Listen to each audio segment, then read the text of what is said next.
السلام عليكم ورحمة الله وبركاته. الحمد لله الأكرم الذي خلق الإنسان وكرم وعلمه من البيان ما لم يعلم، فسبحان الذي لا يحصى امتنانه باللسان ولا بالقلم، ونشهد أن لا إله إلا الله وحده لا شريك له، ونشهد أن سيدنا وسندنا وحبيبنا ومولانا محمدا عبده ورسوله الذي أرسله الله تعالى بالحق بشيرا ونذيرا وداعيا إلى الله بإذنه وسراجا وقمرا منيرا. أما بعد، فقد قال الله تعالى في كلامه المجيد وفرقانه الحميد: أعوذ بالله من الشيطان الرجيم. بسم الله الرحمن الرحيم.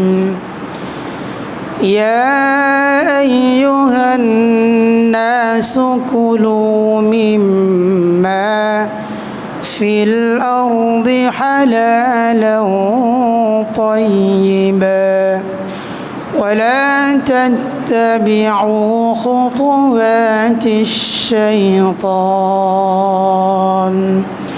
إنه لكم عدو مبين. وقال تعالى: إن الله وملائكته يصلون على النبي يا أيها الذين آمنوا صلوا عليه وسلموا تسليما. আমরা সকলে দুরূদ ইব্রাহিম পড়ি। اللهم صل على محمد وعلى آل محمد كما صليت على إبراهيم وعلى آل إبراهيم إنك حميد مجيد. اللهم بارك على محمد وعلى آل محمد كما باركت على إبراهيم وعلى آل إبراهيم إنك حميد مجيد. ربي زدني علما، ربي زدني علما، ربي زدني علما. قال رب اشرح لي صدري ويسر لي أمري واحلل عقدة من لساني يفقه قولي.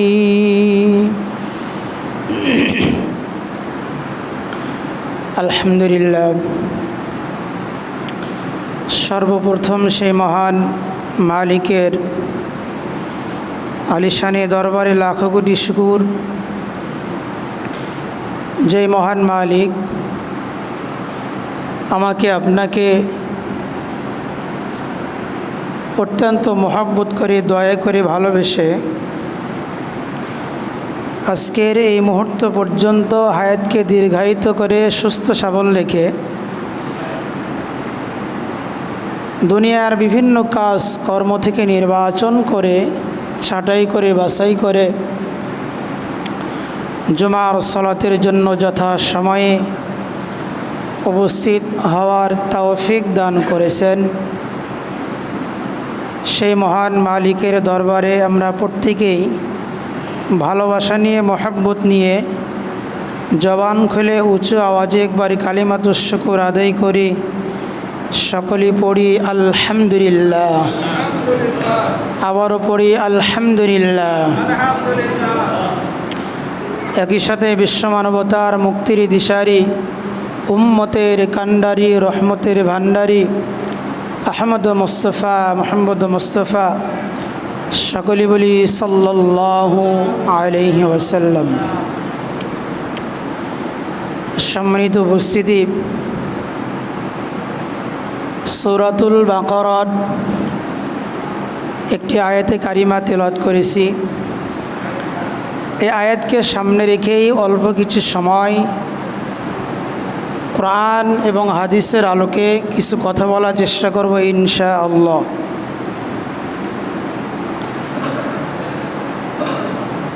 আল্লাহ তাআলা দুনিয়াতে যত নবী রসুল পাঠিয়েছেন আমরা বিশ্বাস করি তারা সকলেই মাসুম, মাহফুজ, নিষ্পাপ ছিলেন। কোনো নবী রসুলের গুনাহ ছিল না, তারা মাসুম ছিলেন। এরপরও আল্লাহ তাআলা নবী রসুলকে বিভিন্ন সময় বিভিন্ন হুকুম করেছেন, বিভিন্ন ইবাদত করার জন্য আদেশ করেছেন। যে নবী রসুলদের কোনো গুনাহ ছিল না, এরপরও তাদেরকে আল্লাহ তাআলা নসিহত করেছেন, তাদের উপরে বিধান দিয়েছেন, ইবাদত করার জন্য আদেশ করেছেন। আল্লাহ তাআলা বলেন, ইয়া আইয়ুহার রাসূলু কুলু মিনাত তাইয়্যিবাতি ওয়া'মালু সালিহান। আল্লাহ তাআলা বলেন, দুনিয়াতে যত নবী রসুলগণ এসেছেন, এই পৃথিবীতে আল্লাহ তাআলা দুনিয়ার শুরু লগ্ন থেকে শেষ পর্যন্ত আমাদের নবী পর্যন্ত যত নবী রসুলগণ পাঠিয়েছেন, এ দুনিয়াতে প্রেরণ করেছেন, প্রত্যেক নবীকে আল্লাহ তাআলা বলেন কুলু মিনাত তাইয়্যিবাত, তোমরা পবিত্র খাবার গ্রহণ করো, তোমরা হালাল খাবার গ্রহণ করো। ওয়া'মালু সালিহান, এরপরে তোমরা আমলে সালিহ করো, নেক কাজ করো, ভালো কাজ করো, নামাজ আদায় করো, হজ করো, দান সদকা করো, দিনের দাওয়াতি কাজ করো। আল্লাহ তাআলা প্রত্যেক নবী রসুলগণকে বলেন কুলু মিনাত তাইয়্যিবাত, তোমরা পবিত্র খাবার গ্রহণ করো, এরপরে নেক আমল করো। তাহলে বোঝা যায় নেক আমল কবুল হওয়ার শর্ত হলো আমাকে প্রথমে পবিত্র খাবার গ্রহণ করতে হবে, এরপরে নামাজ আদায় করতে হবে, এরপরে বিভিন্ন নেক কাজ করতে হবে। আল্লাহ তাআলা শুধু নবী রসুলগণকে বলে নাই, আল্লাহ তাআলা তামাম বিশ্বের তামাম পৃথিবীর মানুষদেরকে বলেন ইয়া আইয়ুহান নাস। আল্লাহ তাআলা বলেন হে পৃথিবীর মানুষ সকল, কুলু মিম্মা ফিল আরদি হালালান তাইয়্যিবা, তোমরা জমিন থেকে যেটা পবিত্র খাবার সেটা তোমরা গ্রহণ করো, যেটা ভালো খাবার সেটা তোমরা গ্রহণ করো। ওয়ালা তাত্তাবিউ খুতুওয়াতিশ শাইতান, তোমরা শয়তানের অনুসরণ করো না, অর্থাৎ তোমরা সুদ খেও না, ঘুষ খেও না, অন্যায় অপরাধ জেনা ব্যভিচার, মানুষের ওপর জুলুম, মানুষের অর্থ সম্পদ আত্মসাৎ করো না, বিভিন্ন ধরনের পাপ কাজে তোমরা জড়িও না, কারণ এটা শয়তানের পথ। ইন্নাহু লাকুম আদুউম মুবিন, নিশ্চয় শয়তান আমাদের প্রকাশ্য শত্রু। আমরা আমাদের শত্রুকে বন্ধু হিসাবে গ্রহণ করেছি, যাকে বন্ধু হিসেবে গ্রহণ করার দরকার ছিল তাকে আমরা পর করেছি, আর আমরা শয়তানকে বন্ধু বানিয়েছি, যিনি মানুষকে জাহান্নামে নেওয়ার জন্য বিভিন্ন পাপ কাজে, বিভিন্ন গুনাহের কাজে, বিভিন্ন অপরাধে জড়িয়ে রাখেন। মানুষ নামাজ না পড়ুক শয়তানের কাজ, মানুষ গুনাহের সাথে জড়িয়ে থাক শয়তানের কাজ, মানুষ মসজিদে দান না করুক এটা শয়তানের কাজ, শয়তানের পথ। মানুষ মহিলারা মা বোনেরা বেপরদায় চলাফেরা করুক এটা শয়তানের পথ। ওয়ালা তাত্তাবিউ খুতুওয়াতিশ শাইতান, তোমরা শয়তানের অনুসরণ করো না, তার অনুকরণ তোমরা করো না। আমরা শয়তানের অনুসরণ করি, কিন্তু আল্লাহ তাআলার অনুকরণ আমাদের শেষ নবী আখির নবী হযরত মুহাম্মদুর রাসূলুল্লাহ সাল্লাল্লাহু আলাইহি ওয়াসাল্লামের ইত্তেবা অনুসরণ করি না। সম্মানিত উপস্থিতি, এই আয়াত দ্বারা আমরা বুঝলাম যে মানুষ নেক কাজ, ভালো কাজ করার পূর্বে তাকে পবিত্র খাবার গ্রহণ করতে হবে। عن أبي هريرة رضي الله تعالى عنه قال قال رسول الله صلى الله عليه وسلم, হযরত আবু হুরায়রা রাদিয়াল্লাহু তাআলা আনহু হইতে বর্ণিত, মুসলিম শরীফের বর্ণনা, আল্লাহ রাসূল বলেন, ইন্নাল্লাহা তাইয়্যিবুন, আল্লাহ তাআলা পবিত্র, লা ইয়াকবালু ইল্লা তাইয়্যিবা, তিনি গ্রহণ করেন না, কবুল করেন না তবে পবিত্র। অর্থাৎ আল্লাহ তাআলা নিজে পবিত্র, তিনি কোনো অপবিত্র বস্তু গ্রহণ করেন না, তিনি পবিত্র বস্তুই গ্রহণ করেন। ইন্নাল্লাহা আমারাল মুমিনিনা বিমা আমারা বিহিল মুরসালিন, নবী রাসূলগণকে যেভাবে আদেশ দেওয়া হয়েছে মুমিনদেরকেও সেভাবে আদেশ দেওয়া হয়েছে।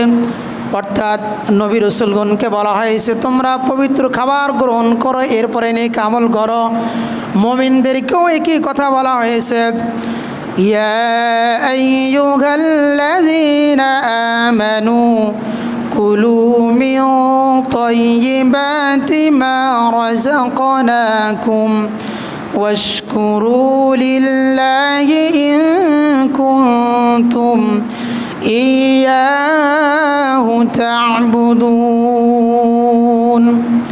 আল্লাহ তাআলা প্রথমে নবী রাসূলগণকে বলেন, এরপরে তামাম পৃথিবীর মানুষদেরকে ঢালাওভাবে বলেন, এরপরে শুধু মুমিনদেরকে বলেন, ইয়া আইয়ুহাল্লাযীনা আমানু, হে ঈমানদারগণ, হে বিশ্বাসীগণ, কুলু মিন তাইয়্যিবাত, তোমরা পবিত্র খাবার থেকে তোমরা গ্রহণ করো, খাও, তোমরা পবিত্র খাবার খাও।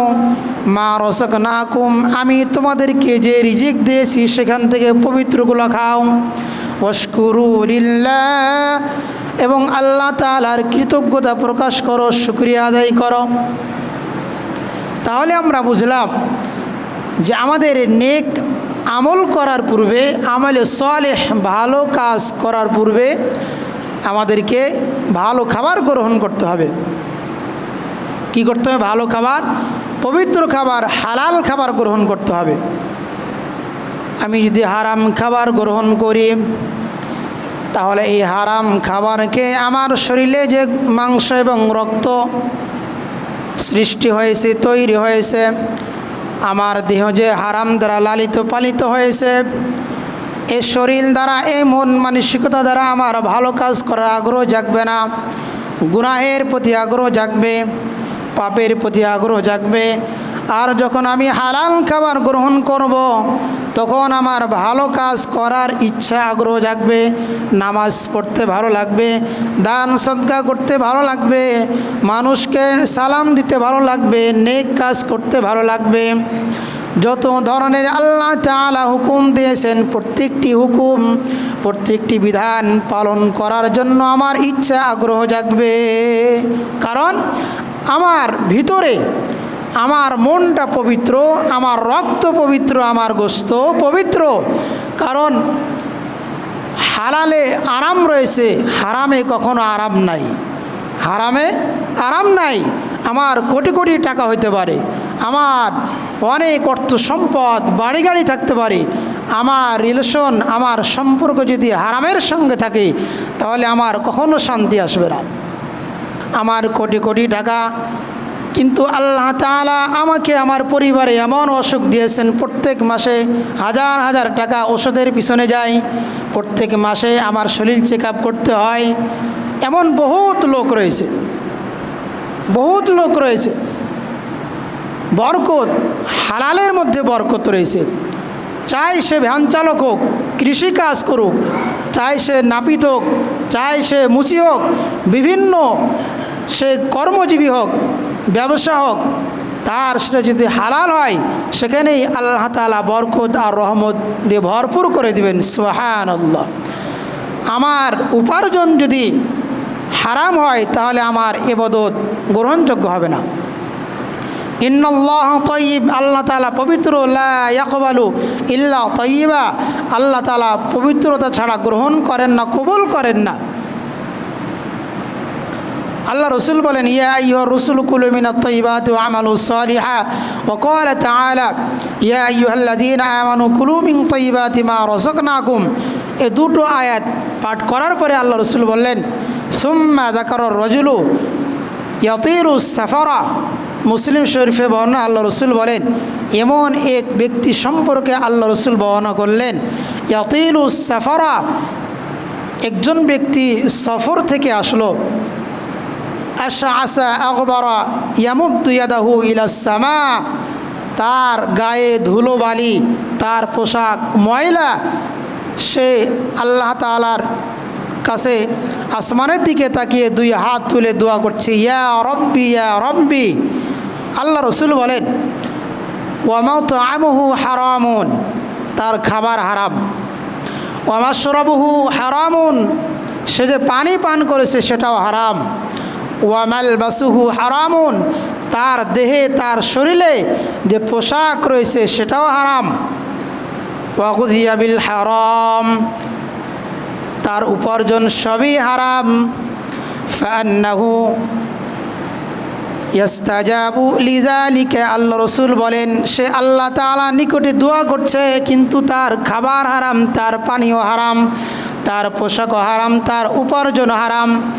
তার দোয়া কিভাবে কবুল হতে পারে? আল্লাহ রসুল বলেন, কিভাবে তার দোয়া কবুল হতে পারে? কারণ তার খাদ্য হারাম, তার পানি হারাম, তার পোশাক হারাম, তার উপার্জন সবই হারাম। তো মুহতারাম হাজিরিন, সামনে আমাদের ঈদ উল আজহা, কুরবানি ঈদ আমাদের সামনে রয়েছে। সামনে মাসের 17 তারিখে, চাঁদের উপর নির্ভর, একদিন আকবিস হতে পারে। আমরা যারা কুরবানি দিব নিয়ত করেছি, কুরবানি করব, অবশ্যই যেই ছাগল বা গরু কুরবানির যে জন্তু আমরা করব, টাকাটা আমাদের হালাল হতে হবে। কি হতে হবে? হালাল হতে হবে।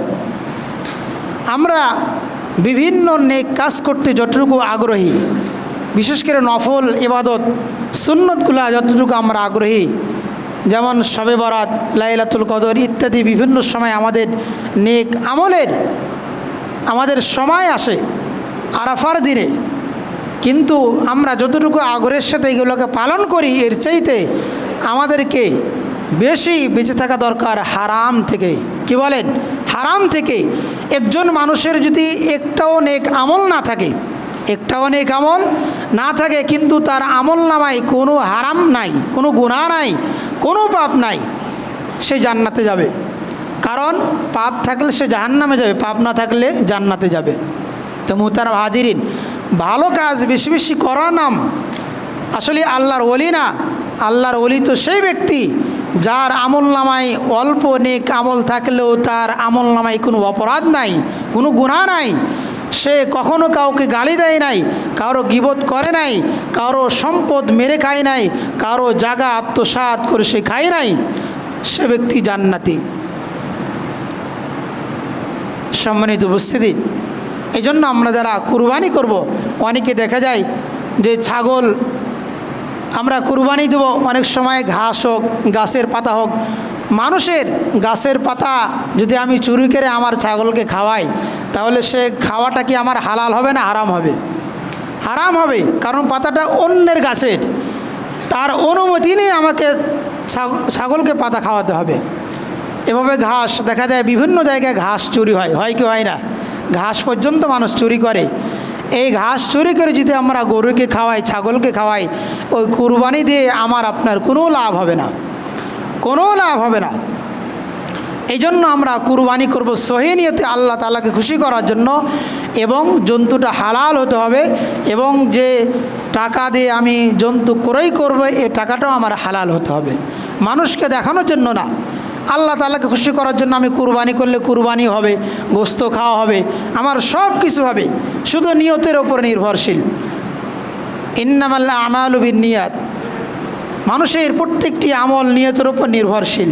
মানুষের নিয়ত যেমন তার ফলাফল তেমন। এই জন্য মুহতারাম হাজিরিন, আমাদেরকে হারাম থেকে বেঁচে থাকতে হবে, হালাল উপার্জন করতে হবে। হালাল উপার্জন যদি আমার অল্প হয়, এর মধ্যে আল্লাহ তাআলা বরকত দিবেন। বরকত মানে কি যে আমি কোটিপতি হয়ে যাব এমন না। আমার যদি দৈনন্দিন প্রত্যেকজন যদি 300 টাকা হোক, 400 হোক বা 500 টাকা আমার ইনকাম, কিন্তু আমার পরিবারে কোনো অসুখ নাই, কোনো ঝামেলা নাই, কোনো ঋণ নাই, কোনো কিস্তি নাই, কোনো কিচ্ছু নাই, ওই মানুষটা হচ্ছে সুখী। আমার অনেক জায়গা জমি, ব্যবসা বাণিজ্য সব কিছু রয়েছে, কিন্তু আমার 3-4টা কিস্তি, আমার ঋণ, এই মানুষটা সুখী না। সব সময় সে একটা পেরেশানির মধ্যে থাকে যে আমার আগামী 2 দিন পরে আমার কিস্তি রয়েছে 2000 টাকা, 3000 টাকা, আমাকে যে কোনো মূল্যে এই টাকা আমাকে সংগ্রহ করতে হবে। এই জন্য মুহতারাম হাজিরিন, যে কোনো মূল্যে যেখানে হারাম রয়েছে সেখানে আমরা যাব না ইনশাআল্লাহ। বলেন সবাই ইনশাআল্লাহ। আমরা হারাম থেকে বেঁচে থাকার চেষ্টা করব, হালাল উপার্জন করব, হালাল পথে চলব। আল্লাহ তাআলা হালাল পথে বরকত এবং রহমত রেখেছেন। হারামের কোনো বরকত নাই, রহমত নাই। কোটি কোটি টাকা থাকতে পারে, কিন্তু দেখেন শান্তি নাই, শান্তি নাই। কারণ আমার যদি শান্তি না থাকে, সব সময় পেরেশানি আর মাথায় টেনশন নিয়ে আমি ঘোরাফেরা করি, দেখা যায় অনেক মানুষ স্ট্রোক করে মারা যায়, অনেক মানুষের অনেক রোগ হয় টেনশনের কারণে, পেরেশানির কারণে, ঘুম হয় না, খাওয়া পর্যন্ত হারাম হয়ে যায়। সম্মানিত উপস্থিতি, আসুন আমরা আমাদের উপার্জনকে হালাল করি, আমাদের ইবাদত আল্লাহ তাআলা কবুল করবেন। আমরা এত দোয়া করি, আমরা হুজুর দিয়েও দোয়া করাই, আমরা ভালো মানুষ দিয়েও দোয়া করাই, যাদেরকে ভালো মানুষ বুঝি, এরপরও দোয়া কবুল হয় না। কারণ কি? আমাদের যে কোনো মূল্যে, যে কোনোভাবেই আমরা হারামের সাথে জড়িত। আল্লাহ সুবহানাহু ওয়া তাআলা আমাদের সকলকে হারাম থেকে বেঁচে থাকার তৌফিক দান করুন, সকল বিলা আমিন। এবং হালাল পথে পরিচালিত হওয়ার আমাদেরকে তৌফিক দান করুন, সকল বিলা আমিন।